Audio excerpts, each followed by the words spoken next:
आप देख रहे हैं मलिक न्यूज 24, नजर सच खबर पर। ट्रेनिंग पंचमढ़ी में होगी, ताकत से लड़ाई लड़ सके। अंग्रेजी से लड़ाई लड़ी बीजेपी आरएसएस बड़े डरपोक है, डरो नहीं राहुल गांधी कहते हैं। इनसे मुकाबला दबाव की ट्रेनिंग, मार्शल आर्ट की ट्रेनिंग होगी, कई जगह काम आएगा। कमजोर लोगों को मार रहे हैं वो काम आएगी। गोवर्धन पूजा, गौमाता के लिए 3 रुपए से 20 रुपए की गौमाता को राष्ट्रीय पशु घोषित किया जाए। गोवर्धन बनाएंगे लेकिन गौ की रक्षा के लिए कोई प्लान नहीं। चप लगाएंगे और अटेंडेंस लगेगी।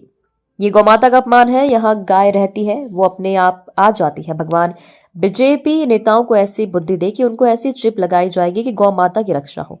कांग्रेस से भी ड्यूटी इंदौर के पटेल हिना कावरे पाठक की है। यहाँ यादव समाज का दल, कांग्रेस अन्य राज्यों से आ रहे हैं। बीजेपी के झूठ और वोट चोरी का खुलासा करेंगे। राहुल गांधी जी ने संगठन को मजबूत करने के लिए संगठन सृजन अभियान लेकर आए, जिसमें 7-7 दिन तक जो भी पर्यवेक्षक थे वो उस जिले के अंदर रहे, और ये सब बाहर से, प्रदेश के बाहर के आए थे। मैं भी उत्तराखंड एक जिले में गया था, और कंसेप्ट यही है कि एक एक व्यक्ति से बातचीत हो कि कौन सा जनप्रतिनिधि वहाँ का जिलाध्यक्ष बनने लायक है, और जो जनता में भी पॉपुलर है और कार्यकर्ताओं में भी पॉपुलर है, और जो लड़ाई पूरी ताकत से लड़ सके भारतीय जनता पार्टी। तो उस हिसाब से ये हुआ है।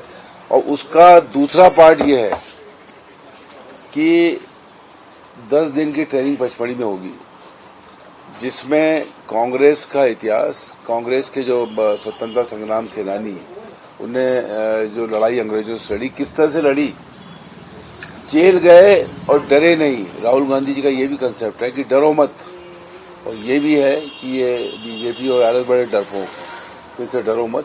तो ये अंदर जो भी एक मानसिकता है कोई किसी की भी, तो वो जो 10 दिन की ट्रेनिंग होगी वो और मजबूत होगी। चाहे वो उसमें, क्योंकि कोई सा भी मैं समझता हूँ कि धार्मिक या योग का भी जो वो होता है कैंप, उसमें ये सब चीजें सिखाई जाती है, जिससे आदमी मजबूत होता है और पूरी ताकत से भारतीय जनता पार्टी के दुशासन का, उनकी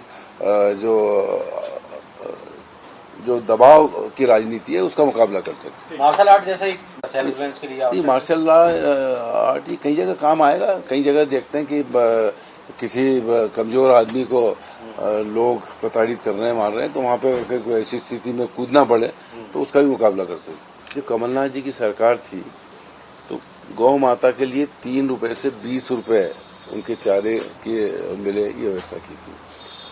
20 गौशालाएं बनाई थी, क्योंकि चाहे वो हाईवे हो या मध्य प्रदेश की सड़कें हों, उन पे गौ माता बैठी रहती है और एक्सीडेंट होते हैं, उनकी जान जाती है, अपंग होती हैं। इन बातों के लेके गौशाला बनाई थी और उनके चारे की ज्यादा व्यवस्था ये भी की थी। और शंकराचार्य जी ने मांग की है, हम भी मांग करते हैं कि गौ माता को राष्ट्रीय पशु घोषित किया जाए, उसको हर तरह से बचाया जाए। लेकिन भारतीय जनता पार्टी की राज में केवल इवेंट मैनेजमेंट हो रहा है। गोवर्धन आज बनाएंगे दिवस, लेकिन गौ माता की रक्षा कैसे हो, इसका कोई प्लान इनके पास नहीं है। मैं होशंगाबाद हरदा जिले का प्रभारी मंत्री, 10-10 गौशालाएं उस समय वहाँ इतने कम पीरियड में बनाई थी।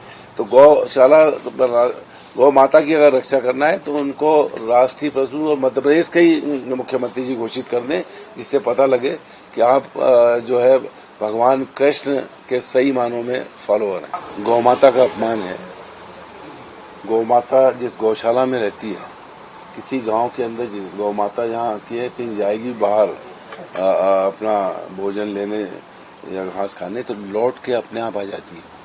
किसी की चिप की जरूरत नहीं। चिप की जरूरत भारतीय जनता पार्टी के मंत्रियों नेताओं के लिए कि कोई ऐसी चिप हो जाए कि गौ माता की रक्षा के लिए ये सही माने में कोई प्लान बना ले और उसकी रक्षा करें। सर, पुणे की